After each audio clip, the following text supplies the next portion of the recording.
السلام عليكم ورحمة الله وبركاته. الحمد لله وبه نستعين. أشهد أن لا إله إلا الله وحده لا شريك له، وأشهد أن سيدنا محمدا عبده ورسوله، ونصلي ونسلم على هذا النبي الكريم سيد المرسلين وعلى آله وصحبه أجمعين. أما بعد، أيها المؤمنون اتقوا الله، أوصيكم وإياي بتقوى الله، فقد فاز المتقون. Muslimin dan muslimat, mudah-mudahan dirahmati Allah Subhanahu wa taala. Di dalam sebuah hadis riwayat daripada Jabir radhiyallahu anhu, kata dia, kana Rasulullah sallallahu alaihi wasallam idza khataba ihmarrat aynahu wa ala sawtuhu washtadda ghadabuhu hatta ka'annahu munziru jaysh yaqulu sabbahakum wa massakum wa yaqulu bu'istu ana was-sa'ata kahataini wa yaqrinu baina usbu'aihi as-sabbabah wal-wusta wa yaqul amma ba'd fa inna khairal hadithi kitabullah wa khairal hadi hadi Muhammadin sallallahu alaihi wasallam wa syarrul umuri muhdatsatuha wa kullu bid'atin dhalalah thumma yaqul ana awla bikulli mu'min min nafsihi man taraka malan fali ahlihi wa man taraka daynan aw daya'an fa ilayya wa alayya, atau kama qala, hadis sahih riwayat Imam Muslim. Seorang sahabat yang bernama Jabir radhiyallahu anhu berkata, Nabi sallallahu alaihi wasallam apabila memberi khutbah, merah kedua biji mata dia, suaranya sangat tinggi dan bersangatan, nampak kemarahan, sehingga kan Nabi sallallahu alaihi wasallam dilihat seperti seorang ketua tentera yang memberi arahan kepada tentera-tenteranya. Ini cerita hadisnya begitu. Seorang sahabat yang bernama Jabir, dia cerita tentang hal keadaan Nabi sewaktu Nabi bagi khutbah. Nabi SAW bila dia bangkit berdiri bagi khutbah, dia cukup serius. Nabi SAW bila dia bangkit berdiri bagi khutbah, keadaan Nabi cukup serius. Seriusnya Nabi ni sampai dia kata ihmarrat aynahu, mata nampak merah menyala. Wa ala sautuh, suara Nabi cukup deras. Washtadda ghadabuh, suara Nabi macam orang marah yang bersangatan marah. Hatta ka'annahu munziru jaysh, sehingga kan orang tengok Nabi sewaktu Nabi bagi khutbah ni macam satu ketua tentera duk bagi arahan kepada tentera dia. Ini keadaan Nabi sewaktu khutbah. Di antara isi khutbah Nabi, Nabi kata sabbahakum wa massakum. Nabi kata berpagi-pagi dan berpetang-petanglah kamu, hal keadaan kamu mesti dalam keadaan macam musuh nak serang. Maksudnya kena sentiasa prepare. Orang Islam mesti dalam keadaan sentiasa bersiap sedia. Pagi ke, petang ke, apa ke, orang Islam mesti dalam keadaan bersedia. Kalau ditakdirkan apa-apa jadi pun, orang Islam bersedia. Nabi kata, sabbahakum wa masakum. Berpagi-pagi dan berpetang-petang kamu mesti dalam keadaan bersiap siaga, bersedia untuk menghadapi musuh. Nabi kata, bu'ithu ana was-sa'ata kahataini wa yaqrinu baina usbu'aihi as-sabbabah wal wusta. Nabi kata, bila aku dibangkitkan jadi nabi, antara bangkit aku jadi nabi dengan kiamat, Nabi kata kahataini. Nabi tunjuk dua jari, Nabi tunjuk rapat. Kahataini, macam dua jari ni. Jari apa? Yang pertama as-sababah, jari telunjuk. Yang kedua wal wusta, dan jari tengah, jari hantu. Nabi tunjuk dua macam tu. Bila aku dibangkitkan jadi nabi, kiamat macam ni punya dekat. Nabi kata, bila aku jadi nabi, maknanya anytime kiamat boleh jadi. Itu maksud dia. Wa yaqulu, kemudian Nabi kata, amma ba'd fa inna khairal hadisi kitabullah. Nabi kata, apa pun nak jadi, kiamat ke, nak jadi perang ke, musuh nak serang ke, apa sekalipun, fa inna khairal hadisi kitabullah. Sebaik-baik perkara itu ialah kitab Allah, Quran. Zaman Nabi dulu ke, zaman sahabat ke, zaman pemerintahan kerajaan Umayyah ke, zaman kerajaan Abbasiyah ke, zaman kita lah ni ke, zaman anak cucu kita esok ke, bila pun fa inna khairal hadisi kitabullah. Quran paling baik, Nabi kata. Quran dia relevan bila-bila masa pun. Zaman Nabi dulu pun kalau baca ayat Quran 6,000 ayat lebih tu semua relevan. Sampai zaman kita duk baca lah ni pun ayat Quran relevan.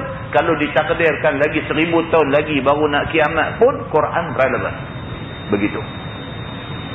Wa khairal hadi hadiyu Muhammadin sallallahu alaihi wasallam. Dan Nabi kata sebaik-baik petunjuk adalah petunjuk Nabi sallallahu alaihi wasallam.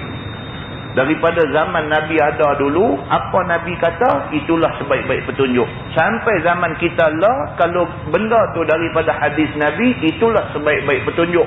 Sampai zaman anak cucu kita esok pun, apa yang Nabi kata, itu adalah sebaik-baik petunjuk. Wa syarrul umur muhdatsatuha. Nabi kata, dan ingat, sejahat-jahat benda, benda yang paling jahat, benda yang paling buruk, benda yang paling tak elok, ialah benda yang diada-adakan dalam agama. Benda yang Allah tak suruh, benda yang Nabi tak suruh, orang tidak buat. Dan orang kata, mereka buat ni agama suruh. Ini benda paling buruk, Nabi kata. Bahkan Nabi kata, wa kullu bid'atin dalalah. Dan setiap benda yang bid'ah, yang bukan suruhan Nabi, hampa piduk buat, hampa kata Nabi suruh buat, semua ni sesat. Nabi kata, tak betul. Summa yaqul, kemudian Nabi kata, ana aula bi kulli mu'minin min nafsi. Nabi kata, apa hal pun, apa jadi pun, dalam apa keadaan pun, aku, Nabi kata, Nabi SAW lebih aula, lebih utama dijaga daripada nyawa kamu sendiri. Nabi kata, dalam apa keadaan sekalipun, hampa kena jaga apa yang Nabi kata. Hampa kena jaga Nabi. Begitu. Man taraka malan fali ahli. Nabi kata, siapa yang mati tinggal harta, harta itu untuk keluarga dia. Wa man taraka dainan au daya'an fa ilayya wa alayya. Tapi siapa yang mati ada tinggal hutang, ataupun ada tinggal keluarga yang di bawah tanggungan, yang susah, tak ada benda nak makan, fa ilayya wa alayya. Nabi kata, maka itu kepada aku, dan menjadi tanggungjawab aku menjaga mereka ni semua. Maksudnya ialah Nabi SAW kata, manusia kalau mati, harta yang dia tinggal pesaka anak-anak dia. Tapi kalau ada orang mati semasa Nabi memerintah negeri, kalau ada orang mati dan dia tinggal anak-anak ramai, tak ada benda nak buat makan anak-anak, itu tanggungjawab pemerintah, tanggungjawab Nabi yang memerintah negeri. Muslimin dan muslimat yang dirahmati Allah sekalian, hadis itu hadis sahih riwayat Imam Muslim. Daripada hadis ni dapat kita faham.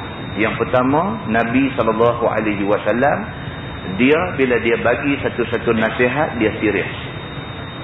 Nabi SAW, dia kalau bagi satu-satu nasihat, bagi satu-satu pengajaran, bagi satu-satu pesan kepada umat dia, Nabi satu orang manusia yang serius. Nabi tak main-main. Yang kedua, daripada hadis ni dapat kita faham bahawa Nabi SAW pesan dekat orang Islam, biar orang Islam ni sentiasa dalam keadaan prepare, bersedia. Apa nak jadi pun orang Islam dalam keadaan bersedia. Dan orang Islam tidak boleh duduk dalam keadaan leka dan lupa. Yang ketiga, daripada hadis ni dapat kita faham bahawa Quran dan hadis Nabi, dia akan kekal menjadi petunjuk kita. Daripada kita hidup lah ni sampailah kita mati esok, Quran dan hadis Nabi adalah satu-satunya petunjuk kepada kita semua. Di dalam sepotong ayat Quran, ayat 153 surah Al-An'am, Allah berfirman, A'udzubillahi minasyaitanirrajim. Wa anna hadza sirati mustaqimah fattabi'uhu wa la tattabi'us subula fatafarraqa bikum an sabilihi. Sadaqallahul azim. Maksudnya Allah berfirman, wa anna hadza sirati mustaqimah. Dan sesungguhnya Islam ini adalah jalan aku yang maha lurus. Wa anna hadza maknanya Islam. Dan sesungguhnya Islam ni sirati mustaqimah. Ini jalan aku. Tuhan kata, jalan aku mustaqimah, yang lurus. Kalau kamu sudah duduk di atas agama Islam, jangan lepas dah Islam ni. Kamu duduk terus atas agama Islam yang berpaksikan Quran dan hadis Nabi. Kamu duduk atas jalan ni lurus. Dia tak akan kona masuk parit. Tak ada. Fattabi'uhu. Maka hendaklah kamu ikut jalan Islam yang lurus ini.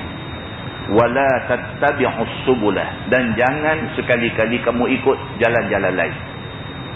Kita dah duk ikut dah jalan Quran, kita dah duk ikut dah jalan hadis Nabi. Ada orang mai duk ajak kita simpang kiri, simpang kanan, nak ajak ikut jalan-jalan baru, jalan-jalan yang pelik-pelik, jangan ikut. Kita tetap ikut jalan Islam. Fatafarraqa bikum an sabilih. Allah kata, kalau kamu ikut aja jalan lain daripada jalan Islam, kamu berpecah daripada jalan aku. Muslimin dan muslimat yang dirahmati Allah sekalian, ambil ingat benda ni. Bila-bila pun, masa yang macam mana sekalipun, keadaan yang bagaimana sekalipun, kita stick dengan Quran dan hadis Nabi. Macam tu.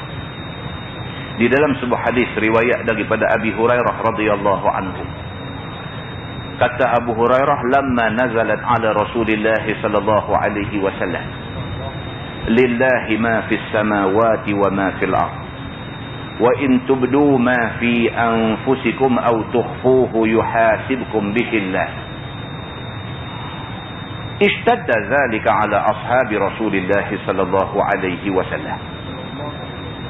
Nabi di dalam ayat ni, Abu Hurairah radhiyallahu anhu kata, bila Allah buat turun ayat ni ayat kita selalu dengar, lillahi ma fis samawati wa ma fil ard wa in tubdu ma fi anfusikum aw tukhfuhu yuhasibkum bihi Allah. Apa makna ayat tu? Tuhan kata, bagi Allah lah apa yang ada di langit dan di bumi. Lillahi ma fis samawati wa ma fil ard. Semua ada di langit, bulan, bintang, segala planet semua ada di atas angkasa no. Dengan semua benda ada di atas muka bumi ni, daripada manusia, binatang, pokok-pokok, minyak, petrol dan sebagainya, semua emas, perak ada di atas muka bumi ni, semua lillah, hak Allah punya. Semua ni hak Allah punya. Tuhan kata, wa in tubdu ma fi anfusikum aw tukhfuhu yuhasibukum bihi Allah. Hak ni yang sahabat takut.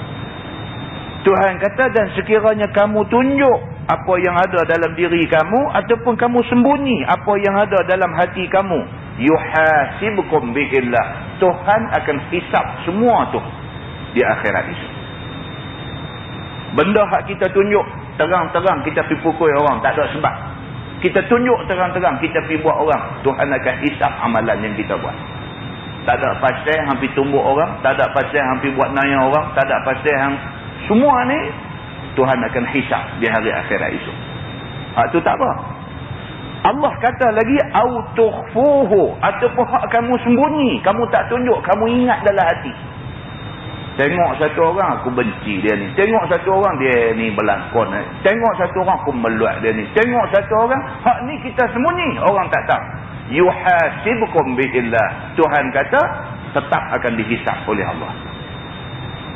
Sahabat Nabi SAW bila dengar ayat ni turun, ishtadda zalika ala ashabi Rasulillah. Sahabat-sahabat Nabi bila dengar ayat ni, ishtadda, berasa berat. Berasa habislah kita macam ni. Setakat duk jaga diri, jangan pergi duk buat orang terang-terang, yang tu insya-Allah kita boleh jaga. Tapi nak jaga hati daripada lintasan tak baik terhadap orang, hak ni susah. Manusia tuan-tuan, kita manusia. Kita tengok satu orang je, satu benda lintas dalam hati. Manusia. Tengok satu orang je, dia ni tak boleh pakai. Kalau benda yang macam ni pun Tuhan kata yuhasibukum bihillah, Allah akan hisab kamu, habis kita. Daripada kita bangkit pagi sampai kita nak pejam mata tidur sekejap lagi, berapa banyak lintasan tak elok dia main dalam hati kita, berapa banyak. Tengok satu orang lintas macam ni, tengok satu orang lintas macam ni. Kalau semua ni dihisab oleh Allah Subhanahu Wa Taala, habis kita. Sahabat-sahabat Nabi bila ayat ni turun, depa dengar ayat ni, depa berasa ishtadda, depa berasa syadid benda ni, depa berasa susah kita lepas ni. Apa depa buat? Fa atau Rasulullah sallallahu alaihi wasallam summa baraku ala rukabi. Depa pun pergi jumpa Nabi sallallahu alaihi wasallam. Bila sampai depan Nabi, depa melutut duduk di depan Nabi. Nabi duduk, depa sampai pun depa melutut duduk depan Nabi. Itu adab. Kita nak bercakap dengan satu orang tu duduk, kita duduk berdiri cekak pinggang, itu tak ada adab. Kita pergi duduk berdiri cegat. Orang kita nak lawan bercakap duduk, kita duduk berdiri cegat. Kita tak ada adab dengan dia, kita tak hormat dia. Sahabat-sahabat dengan Nabi SAW duduk, mereka ada hal nak jumpa Nabi. Bila sampai, summa baraku ala rukhabi, pergi duduk melutut depan Nabi, duduk sama dengan Nabi. Faqalu, sahabat kata, ay Rasulullah, kullifna minal a'mali ma nutiq, as-salat wal jihad was siyam was sadaqah, wa qad unzilat alayka hadhihi al-ayah wa la nutiquha. Sahabat pergi jumpa Nabi, sahabat kata, ya Rasulullah, telah diberatkan kepada kami beberapa amalan sebelum ni, yang amalan-amalan itu kami boleh buat. Sahabat pergi jumpa Nabi, mereka kata dekat Nabi, ya Rasulullah, kullifna minal amal, telah diberatkan kepada kami beberapa amalan. Yang amalan-amalan yang disuruh kami buat sebelum ni, kami boleh buat. Dia kata, contohnya as-salat, suruh semayang 5 waktu, kami boleh buat. Wal jihad, suruh kami berjihad, bawa keluar duit. Kalau jadi perang, bagi derma, bagi duit untuk orang nak pergi perang, kami boleh buat. Kalau perlu kami pergi berperang, kami boleh buat. Was-siyam, perintah suruh kami puasa, kami boleh buat. Was-sadaqah, suruh kami bagi sedekah kepada orang-orang yang patut kena sedekah, kami boleh buat. Dah banyak amalan yang Allah suruh kami buat sebelum ni, dan semua amalan tu kami boleh buat.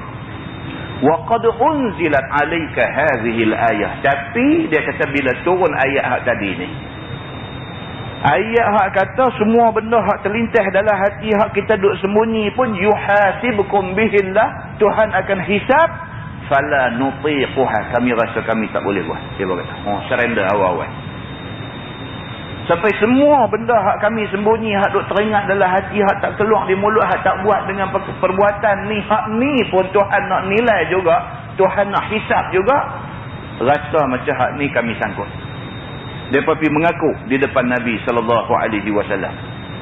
Faqala Rasulullah SAW, Nabi kata dekat mereka, aturiduna an taqulu kama qala ahlul kitabaini min qablikum, sami'na wa asayna.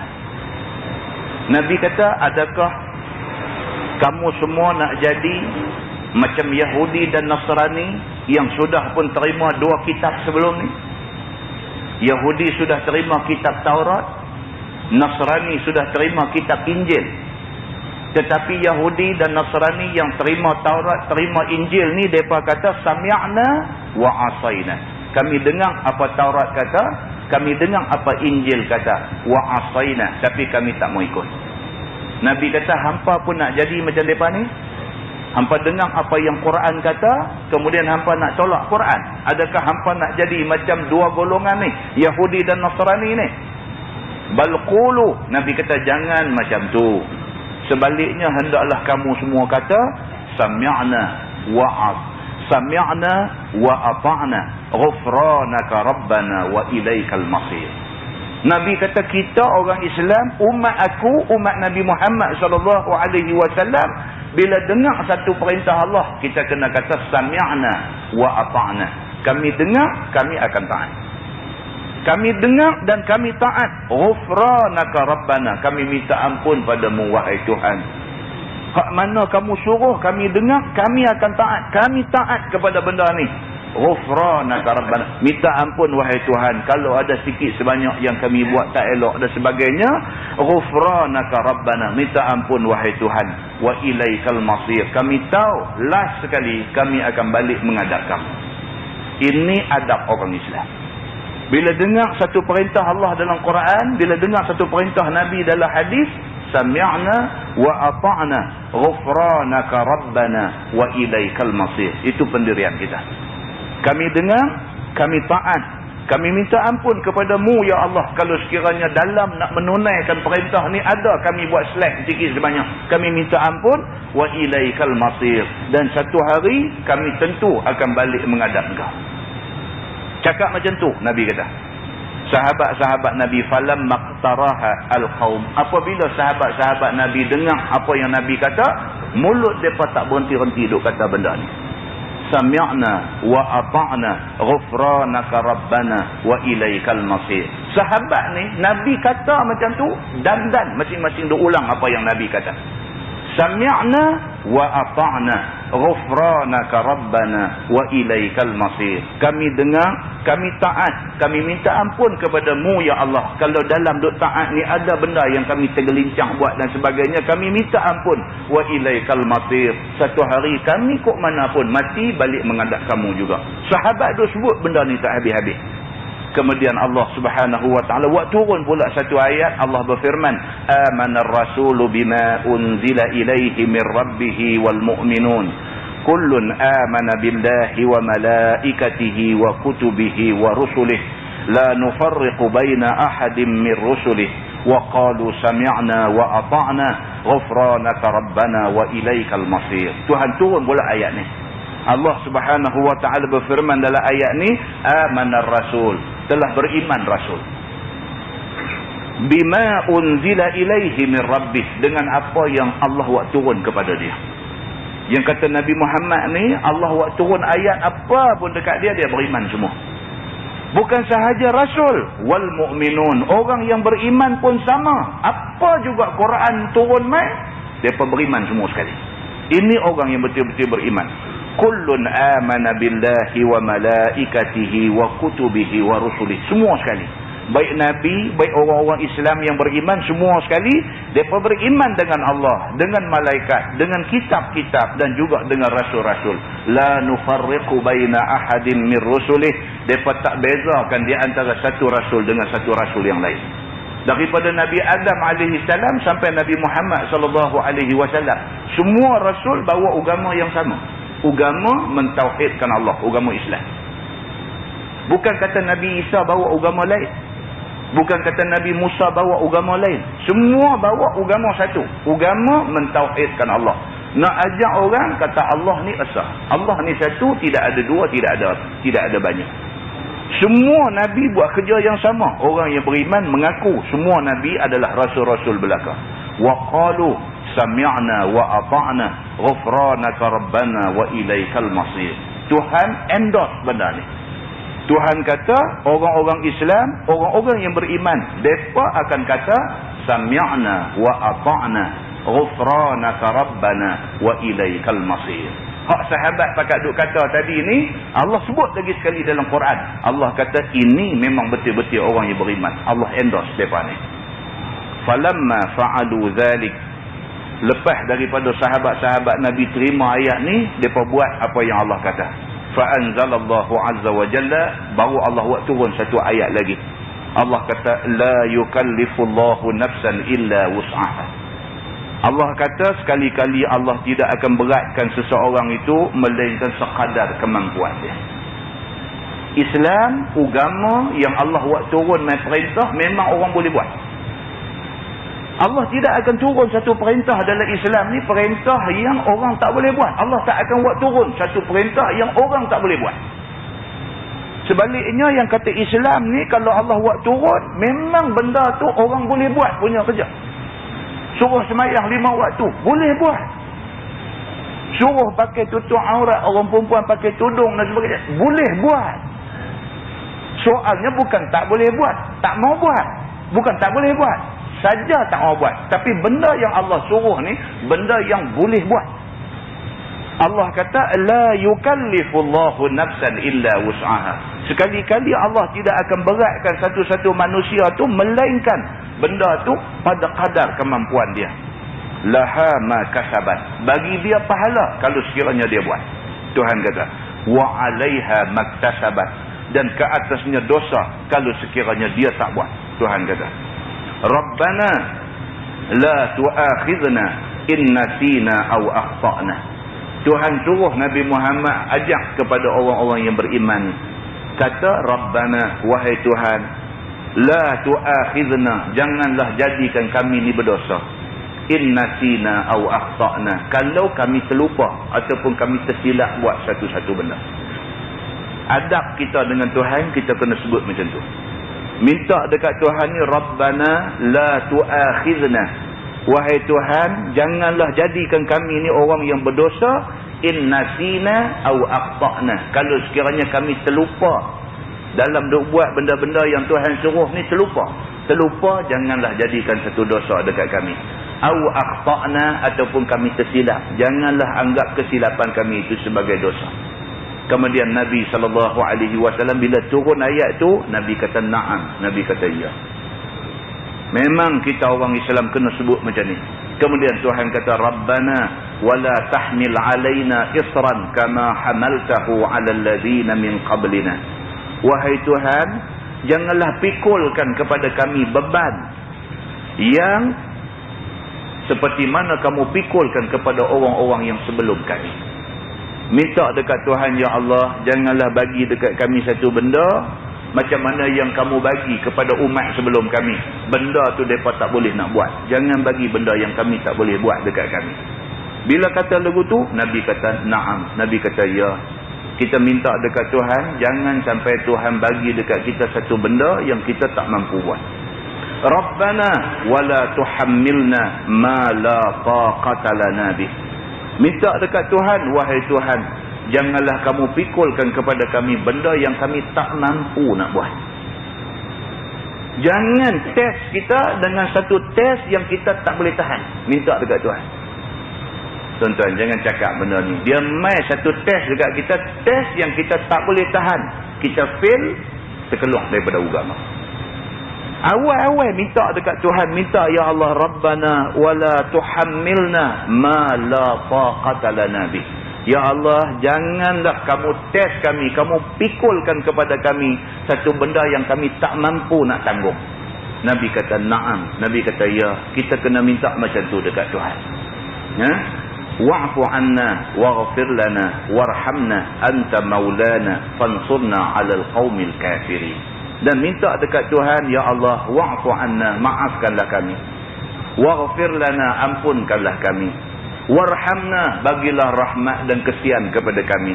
Anta maulana, kamulah ya Allah Tuhan yang boleh melindungi kami.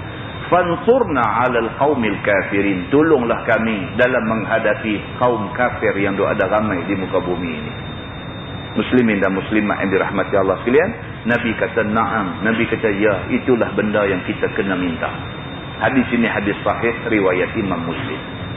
Muslimin dan muslimat yang dirahmati Allah sekalian. Kita tentang kesimpulan hadis ni satu. Kita ni lemah. Itu kesimpulannya. Kita lemah. Mai penyakit apa pun kita kena. Mai musuh serang, kita kena. Tuan-tuan, banyak ustaz-ustaz duk baca hadis. Duk cerita tentang akhir zaman.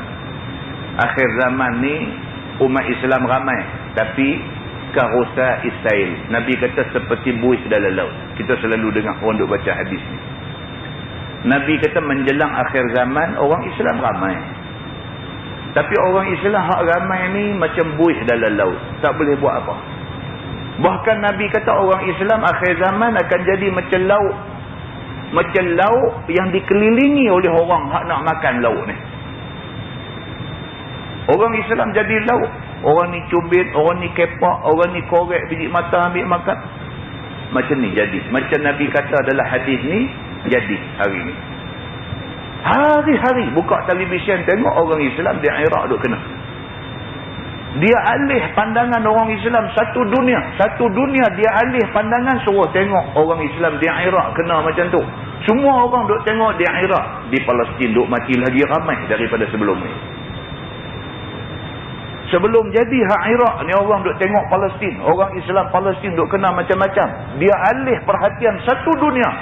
TV, surah abang, apa semua hari ni cerita duk fokus Iraq. Duk fokus Iraq. Dalam mata semua orang duk tengok Iraq. Dalam masa tu juga orang Islam di Palestin lagi dahsyat kena bunuh. Lagi dahsyat.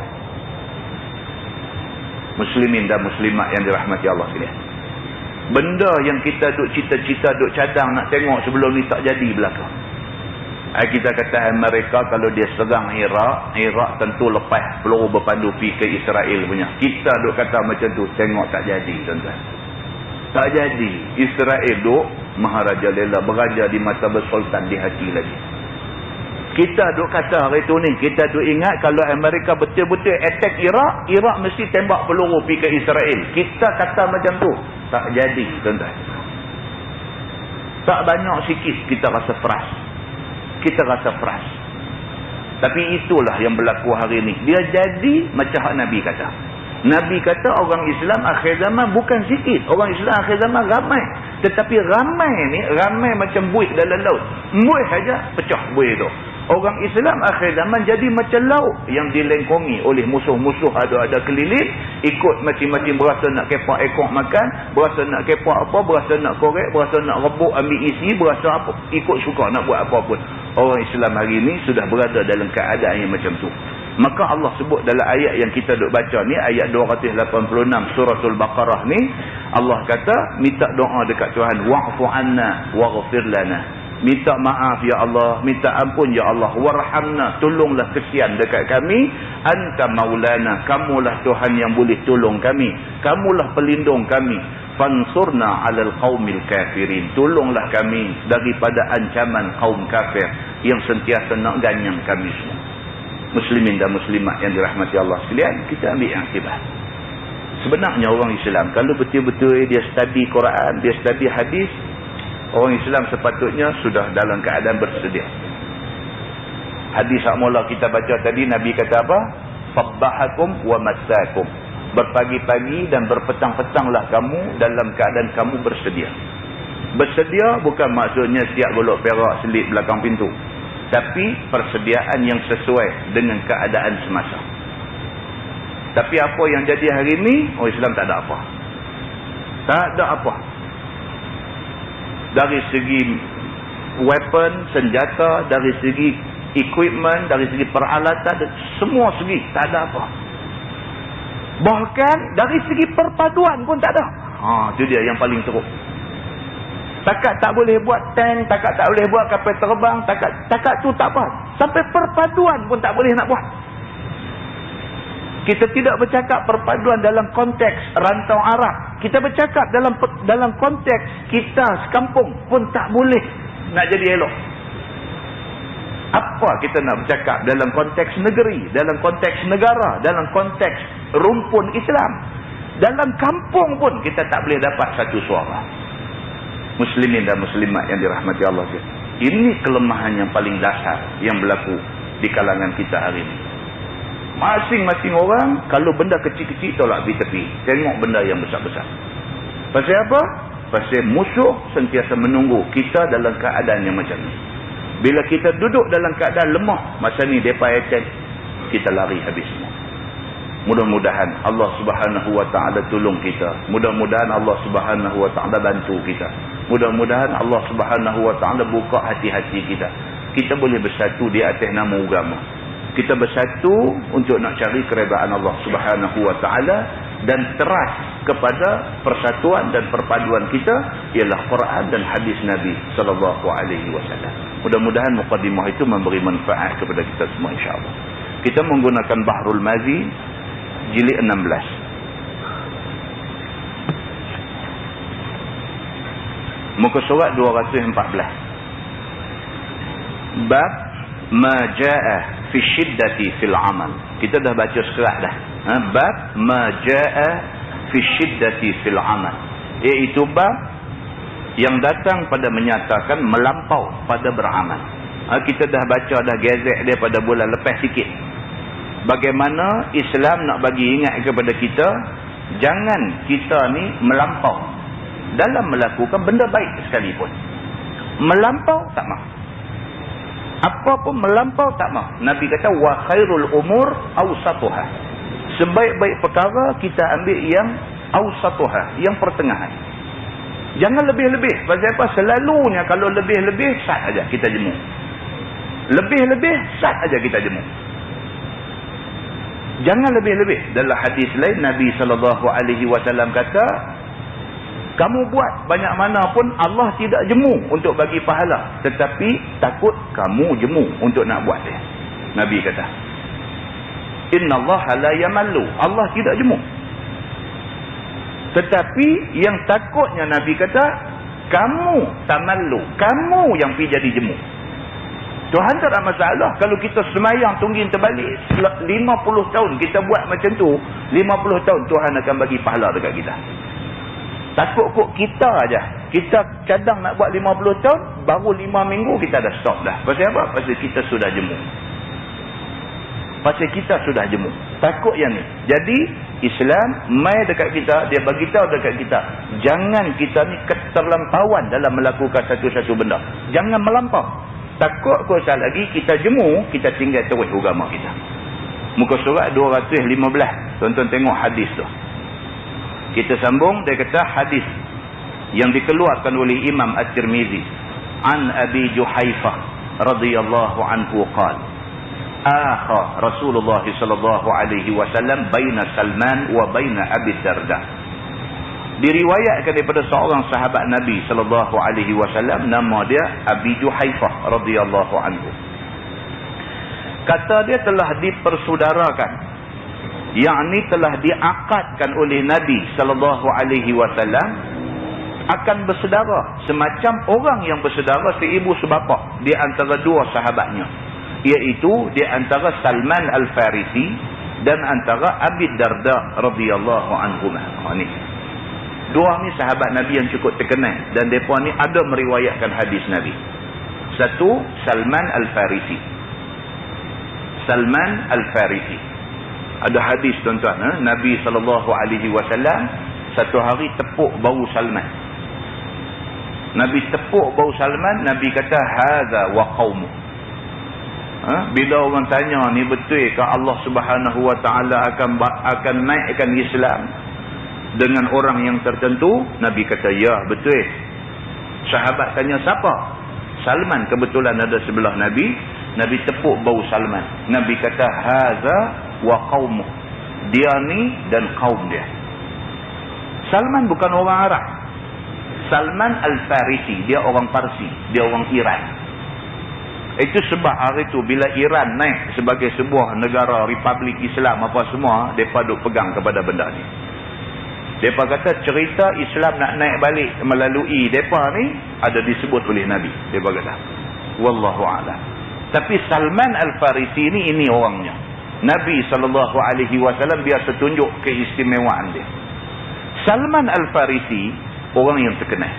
Demikian juga seorang lagi yang bernama Abu Darda radhiyallahu anhu pun juga sahabat yang terkenal, banyak riwayat hadis. Nabi SAW panggil Salman, panggil Abu Darda. Nabi jadikan mereka ni saudara.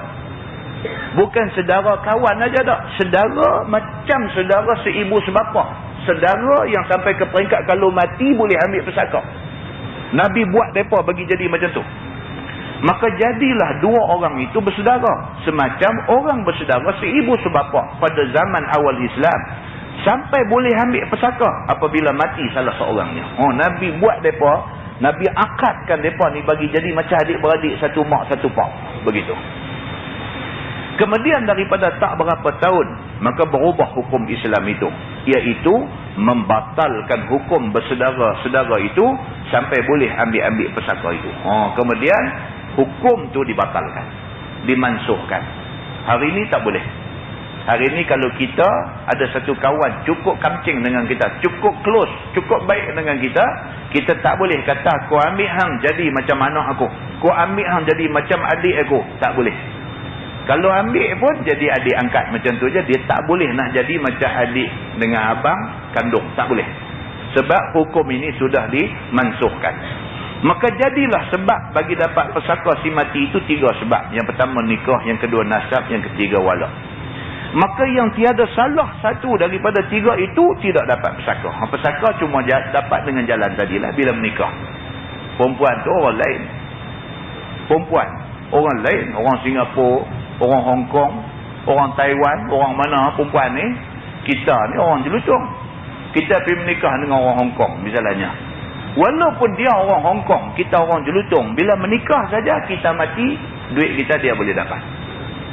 Nikah boleh menyebabkan dia dapat pesaka. Itu jalan dia. Maka kemudian daripada telah dinasahkan bersaudara-saudara seperti yang tersebut itu, maka berakuan saudara pada mengerjakan taat dan bertolong-tolong atas agama dan berbantu-bantuan atas mengadakan kebaktian dan mendirikan yang hak itu ada dan harus ia pada syarak tapi tiada wajib. Lepas daripada dimansuhkan hukum tu, kita hanya boleh jadi kawan saja. Baik macam mana pun jadi kawan saja. Keluarga angkat, adik angkat, abang angkat, kawan saja. Takat tu saja. Tak boleh pergi sampai ke peringkat nak mewarisi harta dan sebagainya, tak boleh lagi. Dan kemudian daripada sudah Nabi SAW mempersedarakan antara dua sahabat yang bernama Salman Al-Farisi dan Abu Darda itu, kata Abu Juhaifah lagi. Kata dia, Fazara Salman Abu Darda. Fara'a Ummad Darda mutabazzilatan. Faqala, ma sya'nuki mutabazzilah? Qalat, inna akhaka Abu Darda laisa lahu hajatun fid dunya. Maka pergilah ziarah Salman akan saudara setianya yang bernama Abu Darda itu ke rumahnya. Maka Salman pun satu hari pergi ziarah Abu Darda. Dah Nabi bagi mereka jadi macam adik abang, dia pergi ziarah rumah adik-beradik dia. Apabila tiba dia ke rumah Abu Darda, maka sudahlah ia nampak isteri Abu Darda yang dipanggil dengan nama Ummu Darda itu dilihat memakai pakaian buruk semacam khadam. Maka Salman pergi rumah Abu Darda. Sampai di rumah, tengok bini Abu Darda ni pakai baju ni macam orang gaji. Pakai baju macam khadam, macam duk kerja lap lantai aja. Tak macam bini orang. Begitu. Padahal perempuan-perempuan yang bersuami itu tidak beradat memakai semacam khadam. Dia kata padahal dalam masyarakat Arab masa tu, orang perempuan kalau dah kahwin, dia mesti ada sikit pasang badan sikit. Dia mesti mami jarum sikit. Dia mesti ada sikit. Nampak macam dia ni sudah ada suami, pakaian dia pun sudah lain macam, gelang pun sudah ada 4-5 orang korang-korang. Dia sudah nampak macam tu. Tapi Ummu Darda tak jadi macam tu. Dah menikah tapi duk nampak dia ni kemasan, nampak dia kusut, nampak dia kusam, apa daripada sebutlah ni. Nampak dia ni tak merlap. Macam tu. Bahkan memakai ia dengan pakaian apa ada yang elok-eloknya. Kerana memakai elok itu menyukakan hati suami apabila dilihatnya demikian itu. Sepatutnya isteri dia kena pakai mau pasang badan sikit untuk suami. Sepatutnya isteri dia mau ada steady sikit untuk suami. Suami balik tengok, merlah nampak. Dia mau macam tu sepatutnya. Tiba-tiba dilihat oleh Salman isteri Abu Darda demikian itu. Dia tengok-tengok isteri Abu Darda ni apa ni? Nampak lekeh sangat. Pakaian macam orang kecewa begitu. Nampak. Maka ia pun lalu menegurnya. Kata Salman, kenapa engkau wahai Ummu Darda memakai seperti khadam? Dia kata, apa kena dengan hang ni duk pakai macam ni? Bagilah nampak okey sikit. Tidakkah boleh kamu pakai cuci dan bersih dan yang bagus? Tak bolehkah pakai bagi bersih, bagi nampak okey sikit? Tak bolehkah?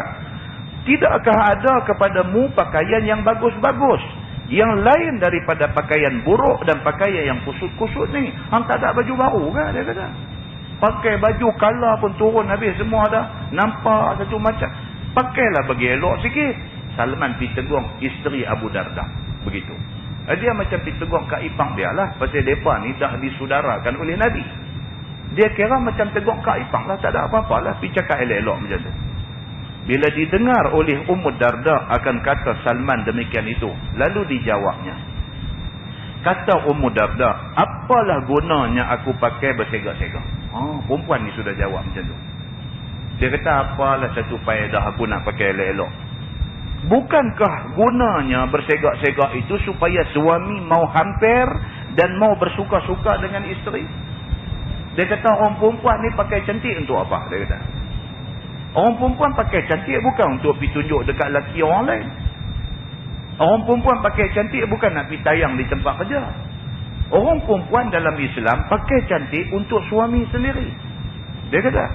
Dan bercakap dan bercumbu-cumbuan antara dua laki isteri. Dan tidur sama-sama dua laki isteri.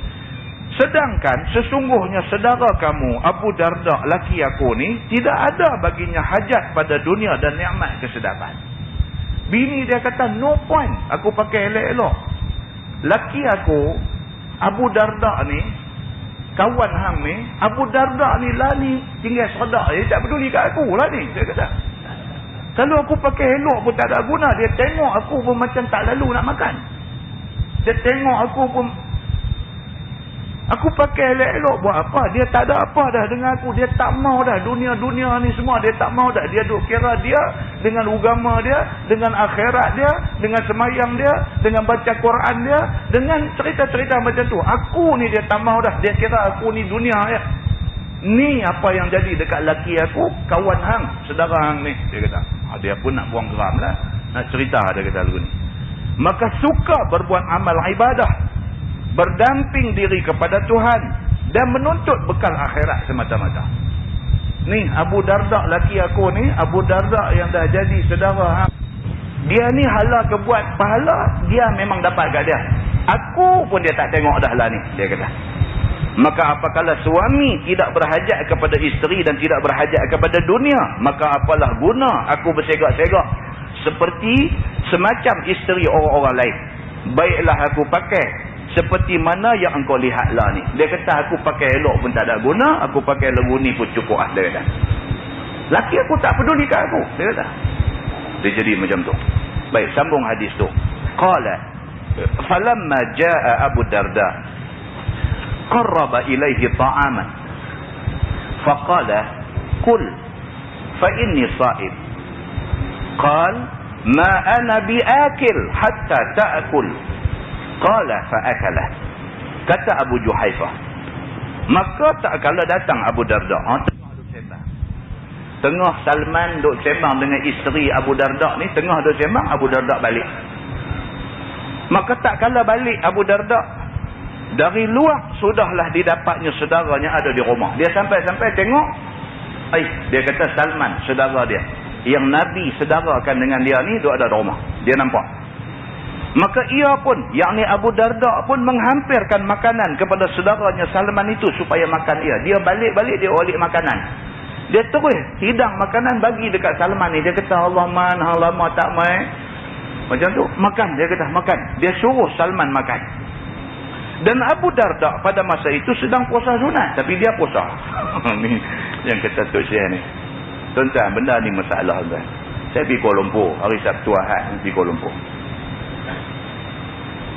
Keluar lepas jemaah. Hari jemaah keluar nak pergi Kuala Lumpur. singgah semayang maghrib dekat tol Bukit Beruntung. Keluarkan tu orang korang sikit semayang maghrib. Satu orang duk jadi imam. Saya sampai lebih kurang pukul 7.45. Satu orang duk jadi imam, pakai jubah apa semua, serban apa ekong, ada dua belakang. Ada dua orang makmum duk ikut dia. Kita pun macam parking kereta apa semua. Masa duk ambil ayat semayang, duk dengar dia baca Yasin, tuan-tuan. Imam ni duk baca Yasin. Lepas baca Fatihah, surah hak dia baca tu Yasin.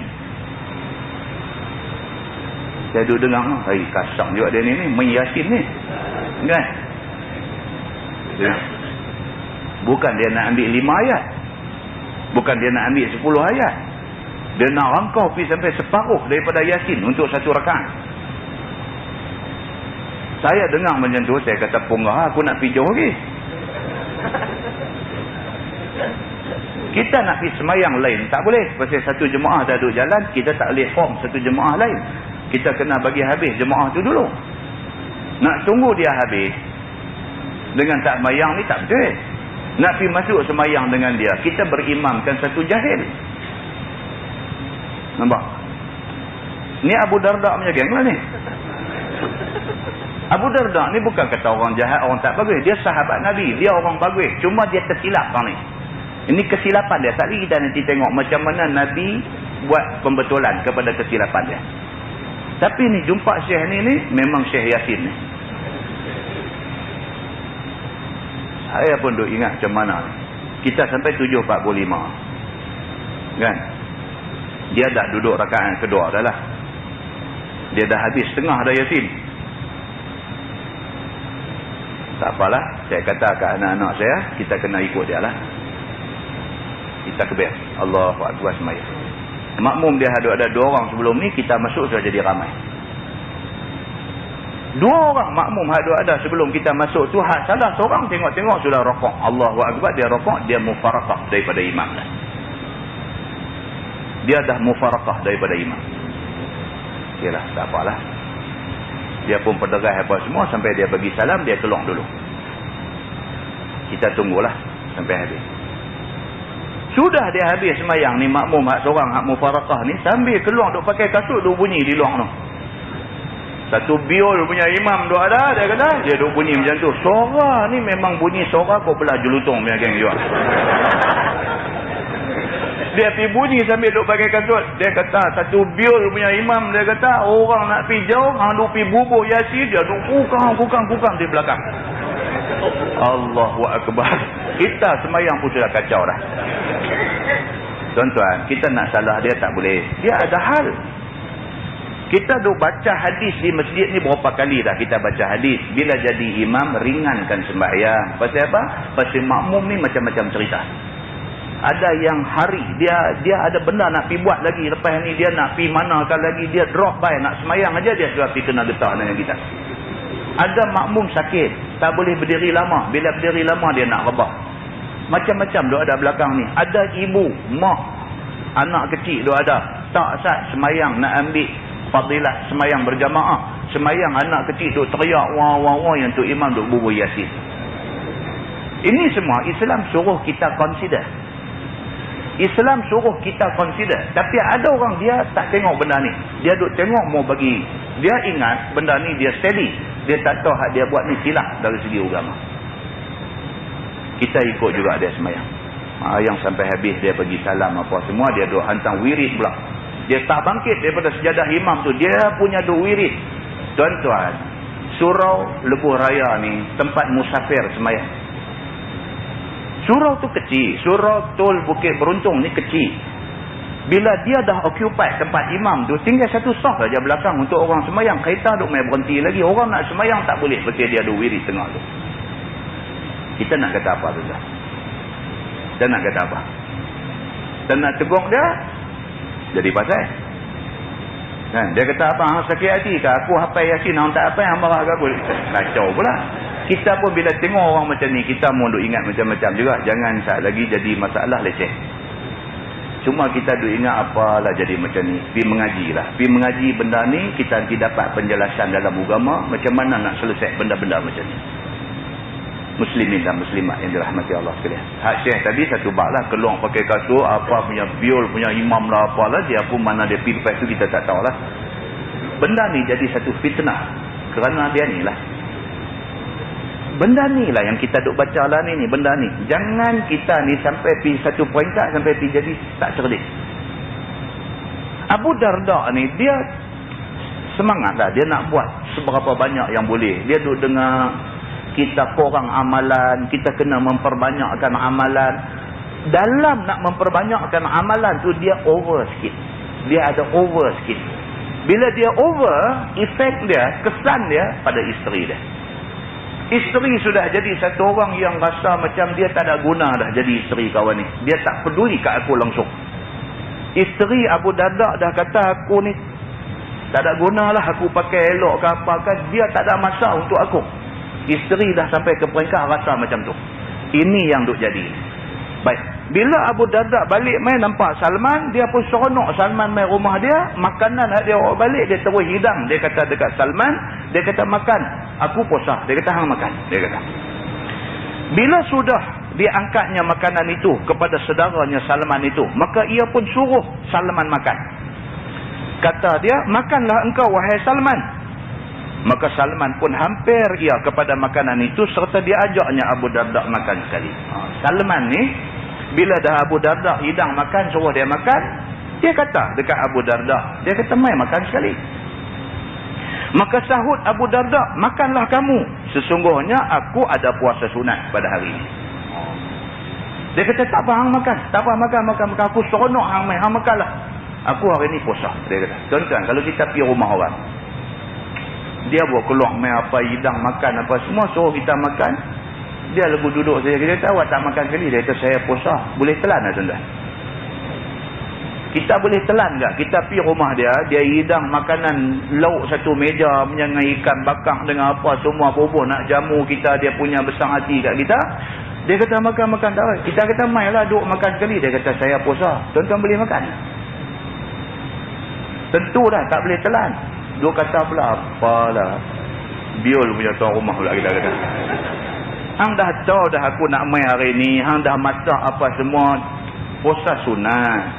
Hang ra'i aku tetamu ni wajib. Hang puasa sunat. Janganlah puasa hari ni. Hari ni sehari tak puasa takkan nak jadi satu masalah. Kan? Jadi kepada Abu Darda ni, dia suruh Salman makan. Salman ajak dia kata tak, aku puasa sunat. Dia kata. Bila didengar oleh Salman akan kata Abu Darda yang demikian itu, maka sudahlah ia tak mau makan seorang diri saja. Nampak? Takkan dia nak makan? Tuan rumah pun puasa. Dia pun tak mau makan. Lalu kata Salman, wahai Abu Darda, aku tak mau makan, melainkan kamu makan sama. Dia pun kata dekat Abu Darda, dia kata lah macam ni, aku tak makanlah. Kalau hang puasa, aku tak makan. Kalau hang nak suruh aku makan juga, makanan di rumah hang kena makan dengan aku. Kerana aku datang ke rumah kamu, tiba-tiba kamu suruh aku makan seorang diri saja.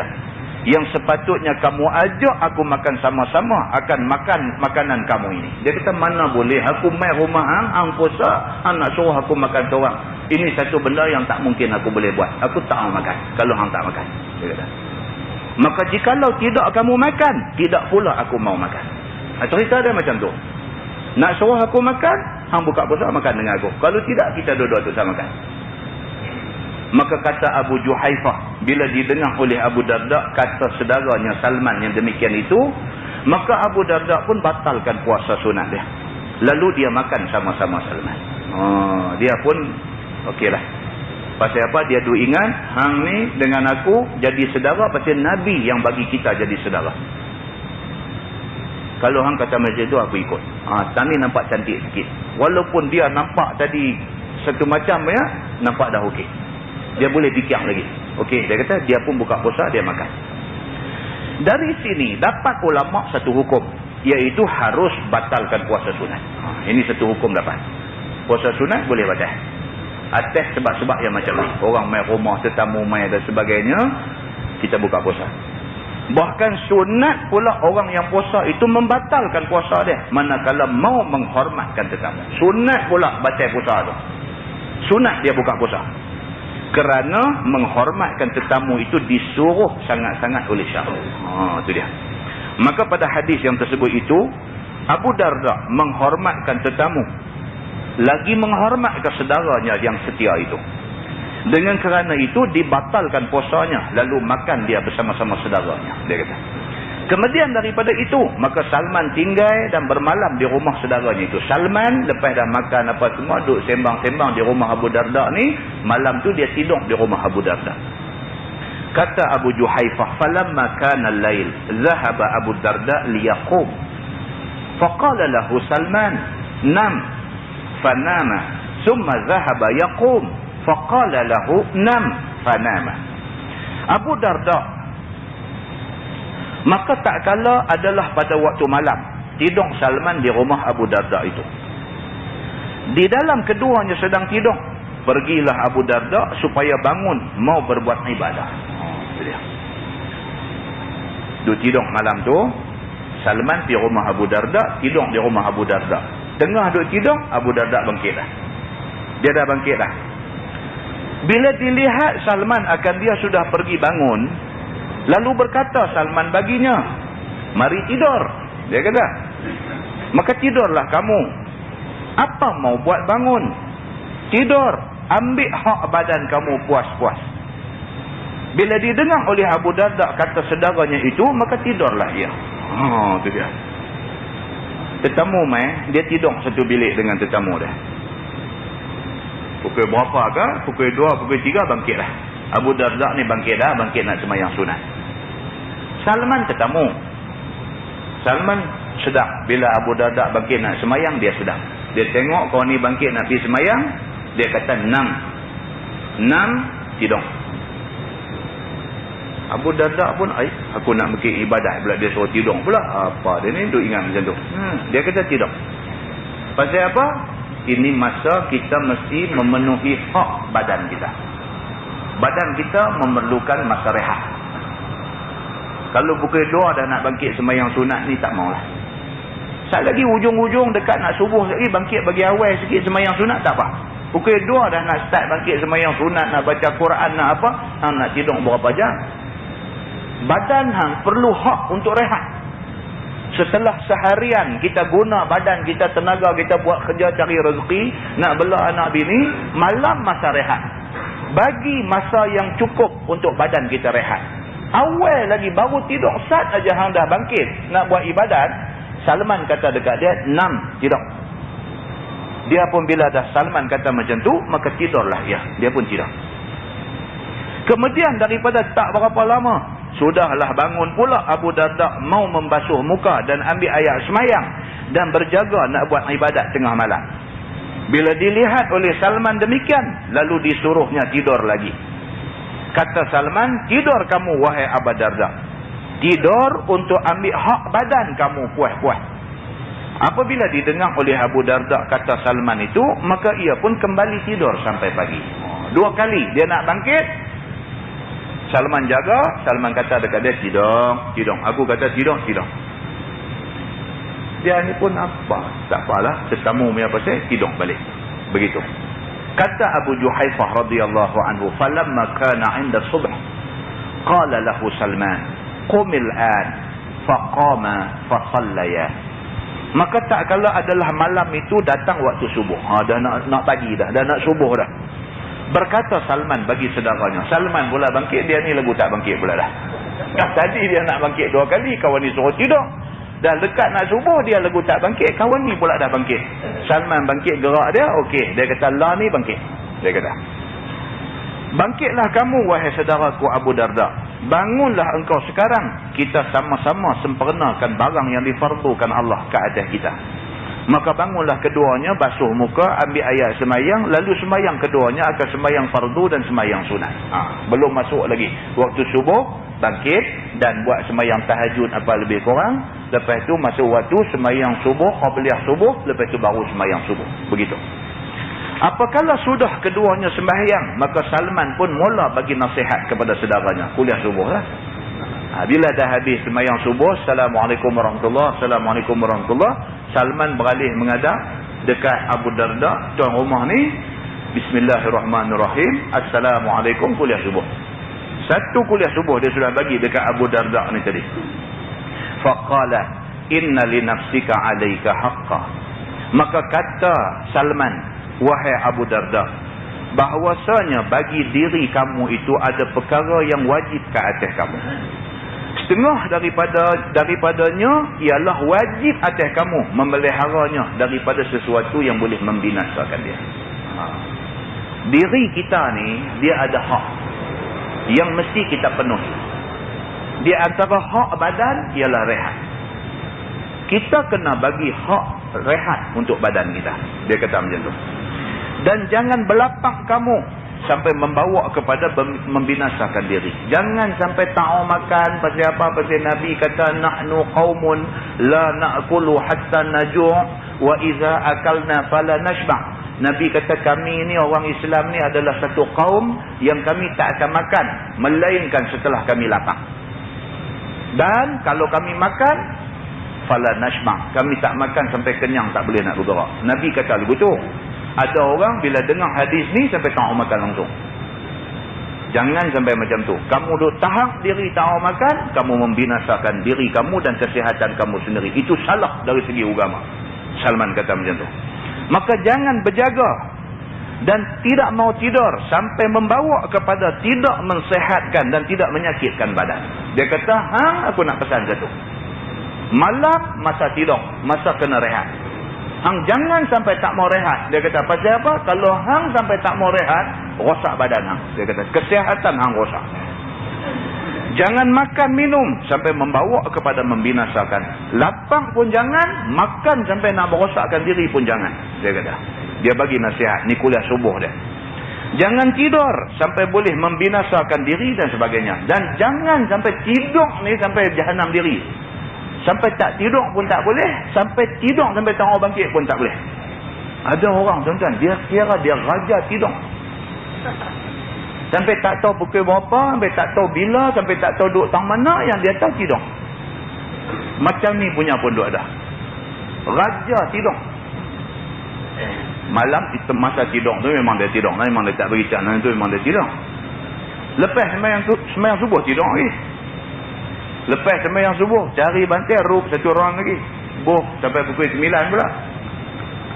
Bangkit pukul 9, pergi makan apa, kacapati, tosih apa, lebih kurang sikit. Kena lebih kurang, kenyang. Pegang Sarawak, tidur dengan Sarawak pula dah.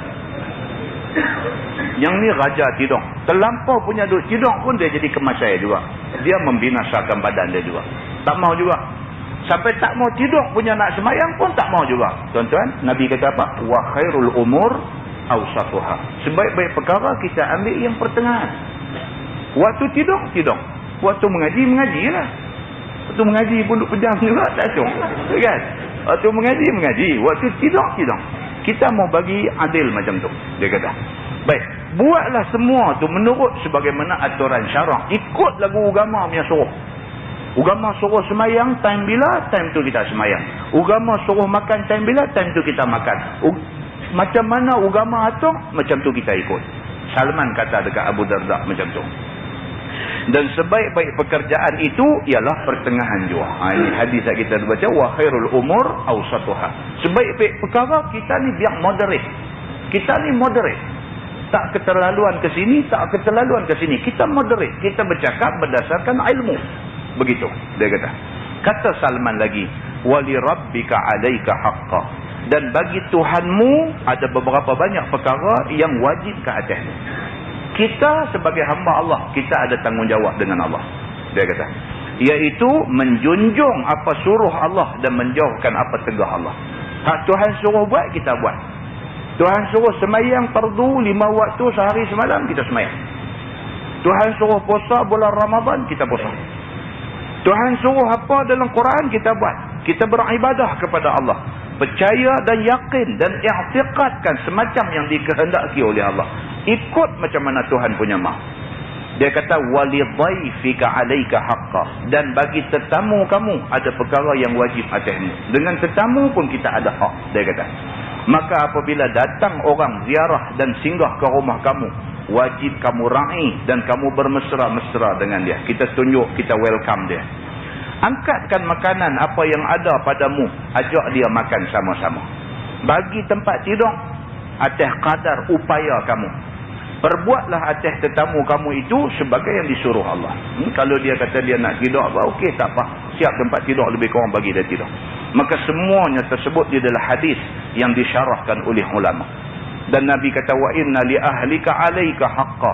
Dan bahawasanya bagi isterimu ada beberapa perkara yang wajib ke atasmu. Ni Salman kata dekat Abu Darda. Dia kata, Abu Darda, jaga baik-baik. Hang ada isteri. Hang perlu jaga keperluan isteri. Yang ni aku nak beritahu, dia kata. Aku mai tadi tengok bini hang ni, Allahu Akbar. Dia kata, awaklah sampai macam tu. Hang buat apa kat dia? Dia nak marah. Dia nak marah. Hang buat apa kat dia? Hang kawan aku. Hang jangan dia buat lagu ni. Aku tengok bini hang tak macam bini orang lain. Dia macam kecewa dengan hidup ni. Apa hang buat kat dia? Dia kata, dan isteri kamu ada beberapa perkara yang wajib ke atas kamu atas dia. Setengah daripadanya wajib nafkah dengan kadar yang wajib. Dan wajib pakaiannya. Kita kena jaga makan minum, pakaian isteri kena jaga. Wajib ambil hati dia dan memelihara kemaslahatan dia. Wajib kena jaga isteri ni, hati dia kita kena jaga. Hati meris hati. Yang ni kena jaga. Hati orang perempuan tuan-tuan, dia fragile. Fragile. Terlepas sikit pecah. Pegang kasang sikit patah. Fragile. Kena jaga hati dia. Kena jaga hati dia. Satu orang main cerita kat saya, menangis-nangis. Dia ni poligami lah. Menikah lebih daripada seorang. Dah ada 2, pasang lagi 1 lagi, baru 2 nak start, dia kata. Dah ada 2, lagu nak masuk seorang lagi, dia kata. Macam manakah sudah jadi clash dengan hak nak jadi nombor 3 ni, jadi clash. Kawan ni sudah main rumah hak nombor 1 punya, sudah cerita dekat hak nombor 1. Guna abang kau, laki hang ni macam ni, dia duduk ni dengan aku, dia apa dengan aku semua. Dia balik masa tu. Kebetulan dia balik rumah. Balik terkejut. Tengok Allah. Dia ni main di rumah pasal apa pula. Tuan-tuan boleh bayang cerita dia macam mana nak jadi. Dia kata, Ustaz, saya betul-betul, dia kata, saya respect isteri saya hang nombor 1. Sungguh saya dah ada 2 isteri. Dia kata, ni dekat-dekat nak jadi 3. Dia kata, tapi hang nombor 1 ni Ustaz. Dia kata, saya... Orang hang nombor 3 ni, hak tak jadi lagi nombor 3 ni, duk nampak macam nak jadi ni, damai cerita dekat dia macam-macam pasal saya. Dia kata, saya balik rumah kerja penat-penat sampai di rumah, dia tak cakap kat saya benda-benda ni semua. Kot kata dia nak buat kerapu perut ke apa ke, dia nak rampai dengan togel, dengan serisik ke apa, dia nak buat apa ke, saya dah elok aja. Saya duk tunggu aja tomahawk nak tembak main. Duk tunggu tak main Ustaz. Dia kata dia steady aja. Dia layan macam biasa, macam tak ada apa-apa jadi, macam dia tak dengar cerita apa. Oh, dia kata yang ni saya betul-betul salute dekat dia. Dia kata sehari, 2 hari, 3 hari dia tak sebut benda ni. Satu hari tu dia kata, saya balik malam, saya sakit kepala, saya tidur, saya duk pegang kepala, dia terus pergi ambil minyak angin, dia sapu, dia duk picit kepala saya. Tak tanya apa, kau nak marah kita kan, nak picit bagi sakit ke apa, tak ada. Allahu Akbar. Dia kata, saya Ustaz, bila dia main duk picit ni, dada ni duk. Orang bersalah tuan-tuan. Orang bersalah. Kita bila dia cerita tu kita tahu lah, ini nak kaya biar kaki. Orang bersalah ni dia duk.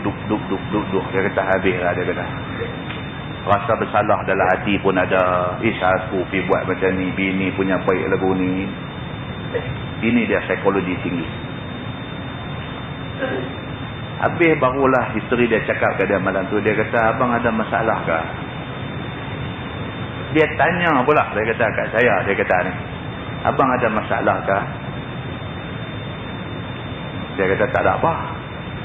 Tak ada apa. Yang mai tadi punya cerita A sampai Z tak ada apa. Bini dia kata tak apa, tak. Abang, dia kata, abang kalau ada masalah, abang jangan simpan. Dia kata, abang simpan, abang sakit. Dia kata, ada masalah, kalau abang rasa saya boleh tolong, abang cerita. Dia kata. Dia kata, Ustaz, saya malu nak abang kau, Ustaz. Saya teriak macam budak-budak. Dia kata, saya teriak macam budak-budak. Dia kata, berasa bersalah, berasa saya ni manusia paling jahat dalam dunia. Dia kata, berasa macam tu. Dia teriak macam budak-budak. Baru saya kata ke dia, apa ni 2-3 hari lepas ni dia ni mai cerita apa ke hang? Dia kata, tak ada apa, dia cerita biasalah. Dia cerita A sampai Z. A sampai Z mana ada lepas Z lah. Habis cerita. Dia cerita A sampai Z. Dia kata, habis dia ni kata, habis Ustaz, saya nak kata apa? Saya cuma kata ke dia minta maaf lah. Dia kata tak ada. Abang dia kata mana ada manusia atas muka bumi ni tak buat silap. Alamak, psikologi universiti mana dia mengaji kita tak tahu. Dia kata mana ada manusia dalam dunia ni tak buat silap abang. Mana ada bumi yang hujan tak timpah. Padang pasir pun ada hujan juga. Dia kata biasalah abang benda ni. Cuma abang dia kata benda-benda tak elok ni tak usah buat lah. Macam tu dia cakap. Dia ni mai jumpa saya, dia abang Ustaz. Dia kata saya nak abang kau Ustaz satu lah. Tak boleh lawan Ustaz. Dia kata ni. Tak boleh lawan lah.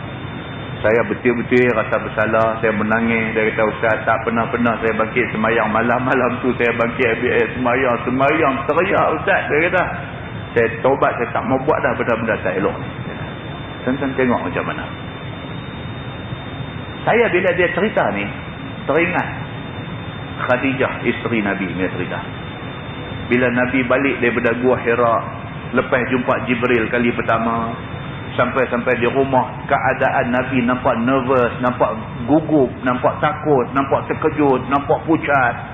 Nabi kata zammiluni selimut aku. Khadijah tak ada banyak cerita. Suruh tidur, ambilkan selimut, duduk sebelah Nabi, tunggu sampai Nabi tenang. Dengar Nabi nak cerita apa kat dia. Kita tuan-tuan, kalau ada isteri macam ni di rumah, jaga baik-baik. Kalau macam ni punya isteri tu ada di rumah, jaga baik-baik. Jangan bagi sakit hati dia. Ni agama kata ni orang perempuan ni, dia kata wajib mengambil hati dan pelihara kemaslahatan dia. Jaga dia. Macam ni punya baik, kita nak buat tak elok, kita berdosa ni tak tahu nak abang macam mana kita punya dosa dengan Tuhan. Dia kata dan bermain-main, bergurau-gurau, bercumbu, bermesra dengan dia dan jimat akan dia. Isteri ni tempat kita nak redakan tension kita. Apa yang boleh cerita kat dia cerita, apa yang dia boleh bantu kita dia bantu kita. Kita tunjuk kita apa pun tak ada rahsia dengan dia, dia tunjuk dia sincere dengan kita. Ini agama suruh. Dan tidaklah disuruh syarak akan dia itu engkau perbuat seperti khadam. Dia kata bini bukan khadam yang boleh kita jangkah suruh buat yang tu yang ni, silap sikit tendang bangku meja, mengamuk yang bukan, itu bukan bini, itu khadam. Kalau ada di rumah kita tu isteri, buat dia macam isteri. Dia kata kerana isteri adalah perhiasan kamu. Dia kata isteri kita ialah perhiasan kita. Kalau dia baik, kita ceria, tuan-tuan. Kalau dia tak baik, muka kita ni macam asam kelubi kan, macam apa kan. Kalau isteri di rumah tak bagus, kita duduk serabut dengan dia. Bolehkah kita nak pergi kerja? Bolehkah kita nak pergi bercakap ke orang? Kita nak bercakap tentang rumah tangga bahagia dengan orang. Di rumah kita duduk tunggu nak buat kabur. Tak boleh tuan-tuan, tak boleh. Isteri perhiasan kita. Kalau dia bagus, kita jadi bagus. Dia perhiasan kita. Begitu. Dan kamu adalah perhiasan dia. Macam tu juga kita. Kalau kita bagus, isteri kita manusia paling bahagia atas dunia. Begitu. Maka hendaklah sukakan akan hati dia. Dan ajak sama beribadah kepada Allah. Macam Nabi. Nabi nak bakit semayang sunat, Nabi gerak isteri dia. Kita dah baca dah hadis ni. Nabi nak bakit semayang sunat, dia percik ayam di muka isteri dia. Ajak sekali. Jom kita bangkit tahajud 2 rakaat. Allahu Akbar, semayang 2 laki bini. Tuan-tuan boleh nampak betapa bahagia rumah tangga macam ni? Begitu. Dan berkasih sayang dengan dia. Bagi merdeka menurut seperti yang disuruh oleh syarak. Bagi kat dia kebebasan pada sempadan yang dibenarkan oleh syarak. Sampai kongkong, sampai kontrol, sampai apa pun tak boleh, tak mahu. Bagi dekat dia keselesaan. Dia ada freedom. Tetapi freedom yang ada sempadan. Bagi dekat dia. Dia tahu apa dia boleh buat, dia tahu apa yang dia tak boleh buat. Kita bagi dekat dia benda ni. Dan cukupkan apa kewajipan yang wajib ke atasmu. Bagi cukup semua. Sambung hadis tu dia kata, fa'ati kullazi haqqin haqqah. Maka hendaklah bagi tiap-tiap yang mempunyai hak itu akan haknya.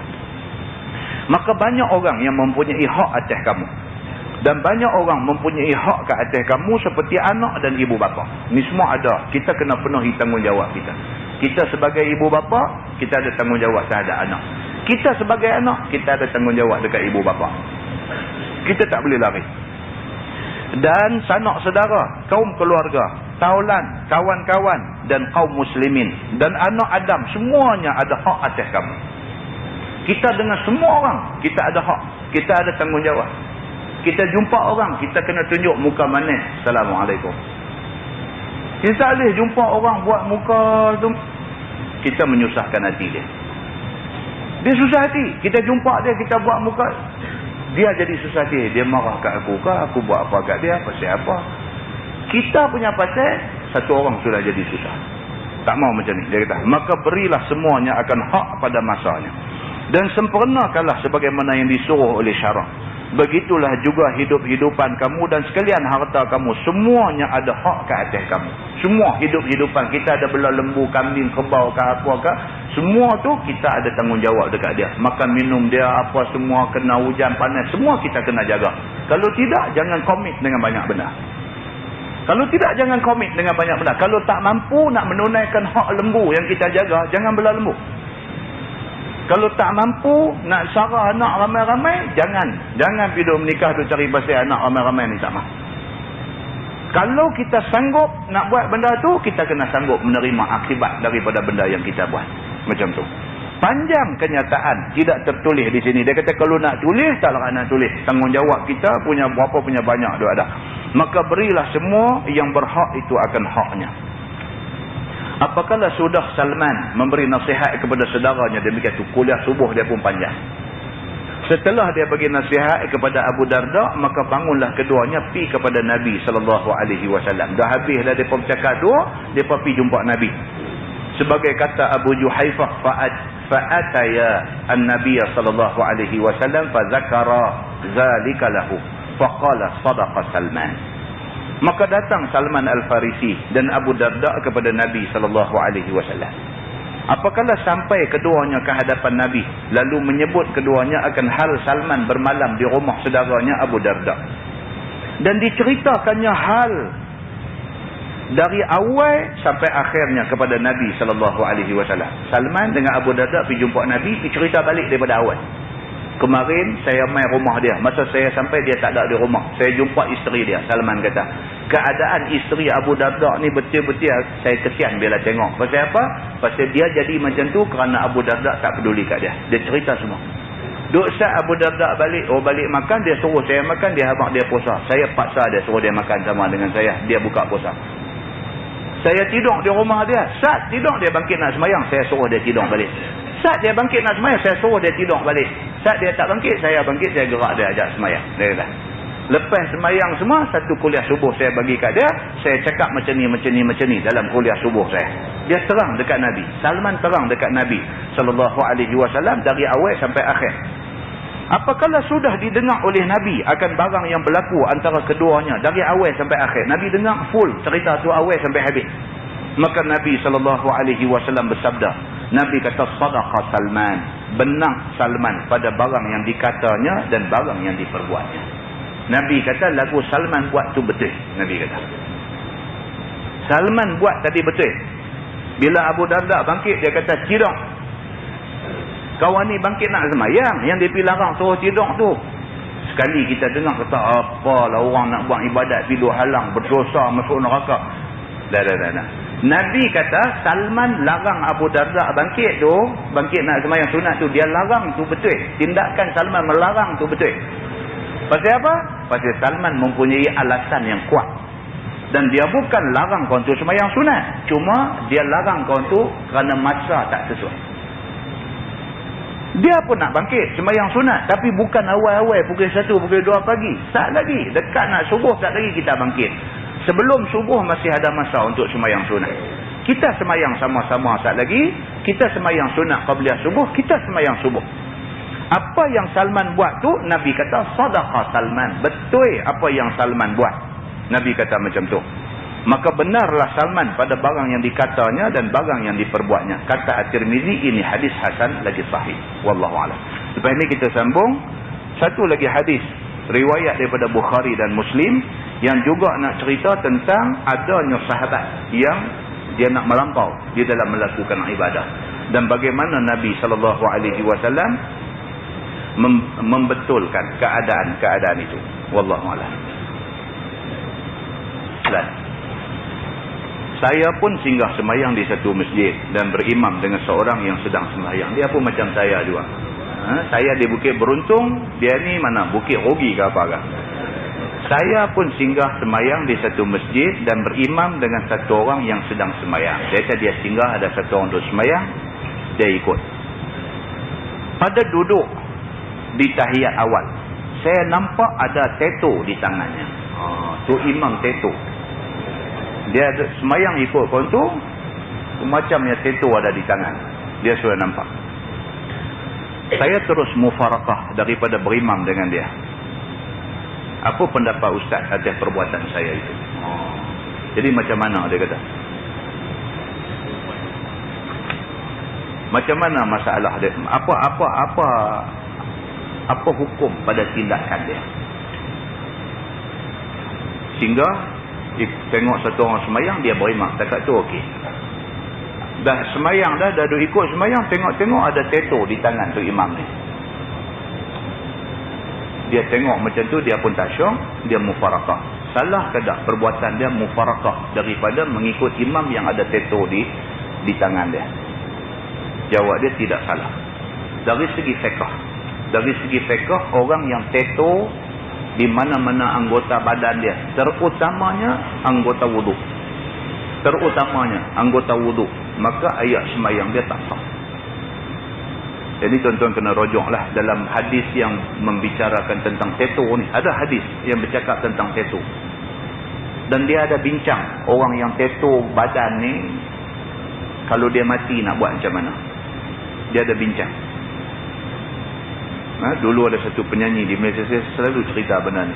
Satu penyanyi di Malaysia dulu mati aksiden langgang tokong induk. Balik naik kelab, mabuk. Perempuan mabuk, dia smash satu tokong induk dekat pokok besar, mati. Rambut dye semua. Tahun 70-an dulu, rambut semua dye, kuku-kuku semua bubuh color. Macam lah orang duk pakai color tu, dia boleh pakai thinner, boleh buang balik. Dulu punya color dia penetrate masuk dalam kuku, dia permanent, tak boleh buang lagi. Bila mati dia ni, macam mana nak buat? Terpaksa pergi duk tanya, minta fatwa. Fatwa dikeluarkan pada masa tu untuk kes penyanyi ni, sebab dia penyanyi Malaysia kenal. Masa nak mandi mayat dia, rambut semua kena cukok buang, kuku dia cabut. Kayak pelayar tarik. Kalau tidak, mandi mayat tak sah. Tu mati. Orang hidup, kalau ada tattoo di badan, kalau dia berjanabah, dia berjunub, mandi wajib tak sah. Kalau tattoo di anggota wuduk, di tangan ke, di muka ke, di dahi ke, ataupun di kaki ke, anggota wuduk, dia ambil ayat semayang tak sah. Sebab tattoo ni dia satu lapisan color yang dia melapisi kulit kita. Ayam kalau kena, dia tak kena kulit, dia kena color tu saja. Ini masalah dia. Baik, sahabat kita singgah semayang, tengok imam sudah ada tattoo. Boleh tak boleh dia terus berimam dengan kawan tu? Kalau dia nampak, dia tak boleh ikut. Pasal apa? Pasal dia anggap dari segi fiqahnya, ayat semayang yang dia ambil tak sah. Perbahasan dari segi fiqah, dia pergi ke situ, tak sah. Dia tak boleh jadi imam. Habis tu dia macam mana? Kalau ikut keputusan dalam agama, kalau tattoo ni pada anggota yang tidak memudaratkan, kalau buang, dia wajib kena buang. Kalau tattoo tu di tangan tak mudarat. Kalau buang tu sampai terpaksa kena hirih isi, sebahagian keluar macam isi buah mempelam tu isi, kena hirih, maka kena hirih.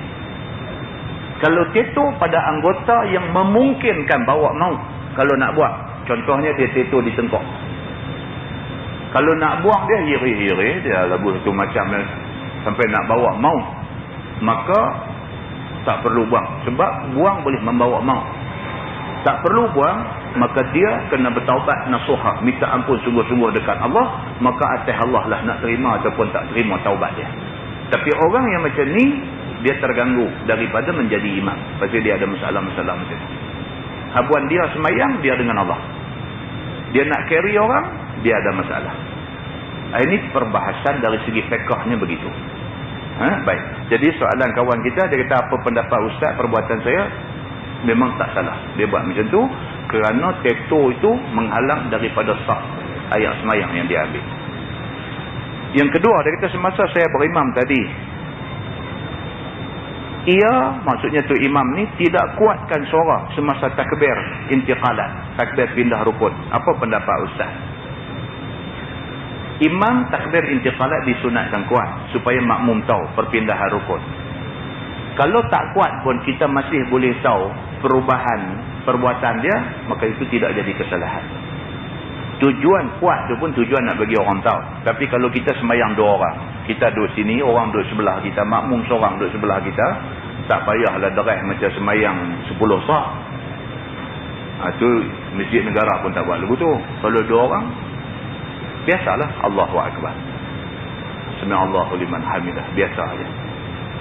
Ada orang semayang 2 orang pun dia ria, Allahu Akbar, nak rukuk 2 orang je kan. Makmum sebelah pun duduk seram sejuk. Ini pun benda kita nak kena tahu. Jadi dalam soalan kawan kita tadi, dia kata tu imam ni kalau dia semayang 2 orang, tak perlu kuat lah. Takbir intiqalat tak perlu kuat. Tujuan dia nak bagi orang yang ikut tahu, kata dia berpindah rukun. Kalau tanpa cara tu kita boleh tahu, tak perlu. Sama macam kita main masjid, ada seorang duduk semayang, kita nak berimam dengan dia, adakah perlu kita nak cuit dia? Cuit tu tujuan nak inform dia, kata kita nak berimam dengan dia. Itu tujuan dia. Dan kalau tuan-tuan buka dalam hadis, tak ada satu pun hadis yang cerita pasal cuit ni. Tak ada pun. Kita hari ni aja duk bincang pasal cuit ni, nak cuit sebelum takbir ke, nak cuit selepas takbir ke, apa-apa. Perbincangan yang tak dibincangkan zaman Nabi dan zaman sahabat-sahabat dan zaman ulama-ulama besar. Tak bincang. Kita nak ikut dia, memadai dengan kita main duduk belakang, kita takbir aja, Allahu Akbar. Dia fahamlah, kata ada orang nak ikut dia, cukup lah. Bincang nak cuit ni, takbir dulu baru cuit ke, cuit dulu baru takbir ke. Lepas tu bincang pula, nak cuit ni nak cuit tang mana pula, nak bincang. Karut. Nak cuit tang mana? Cuit atas bau saat ni, dia ingat kata nak buang kabui ke apakah, nak cuit pinggang kot dia latah. Karut lah. Benda tu orang tak bincang. Tujuan nak bagi tahu, kata kita nak ikut dia, itu saja. Kita pergi duduk belakang dia, Allahu Akbar, dia faham lah. Kata ada orang nak ikut dia untuk semayang berjemaah dengan dia. Itu saja. Jadi soalan kawan kita, dia kata imam ni tak kuatkan suara masa takbir intiqalat. Jawapan dia, kalau sekiranya orang ramai dan dia nak bagi orang yang duduk belakang tahu perpindahan rukun dia, dia kuatkan sikit suara dia, sekira-kira orang boleh dengar. Kalau tanpa kuat suara pun orang boleh tahu, dia pindah rukun, memadai dengan suara yang pelan. Wallahualam. Ini ada satu pengumuman, Syekh Imran Hussein akan bagi satu ceramah. Tajuk dia, A Muslim Response to the War on Iraq. Tajuk bagus. Hari Sabtu 19 April. Hari Sabtu 19 April pukul 8 malam. Tempat dia di Kompleks Masyarakat Penyayang sebelah rumah Gubernur. Lagi dia kata free entrance and free parking pula lagi. Kalau tak pergi, tak syok.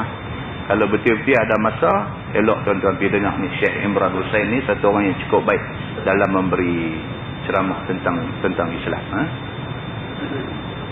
Kemudian dia kata apa nama Masjid Kapitan Keling. IPCI, Masjid Kapitan Keling yang bawa dia mai ke sini.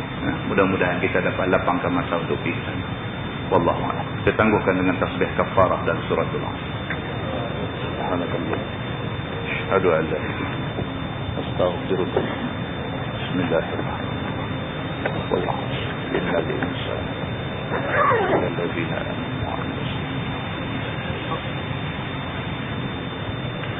اللهم صل على محمد في الأولين والآخرين وسلم ورضي الله تبارك وتعالى عن ساداتنا أصحاب سيدنا رسول الله أجمعين. بسم الله الرحمن الرحيم. الحمد لله رب العالمين حمدا يوافي نعمه ويكافئ مزيده. يا ربنا لك الحمد كما ينبغي لجلال وجهك الكريم وعظيم سلطانك. رضينا بالله ربا وبالإسلام دينا وبمحمد نبيا ورسولا. اللهم افتح علينا فتوح العارفين وارزقنا فهم النبيين بجاه خاتم المرسلين. اللهم فقهنا في الدين وعلمنا التأويل واهدنا صراطك المستقيم. اللهم أرنا الحق حقا وارزقنا اتباعه وأرنا الباطل باطلا وارزقنا اجتنابه. اللهم اجعل جمعنا جمعا مرحوما وتفرقنا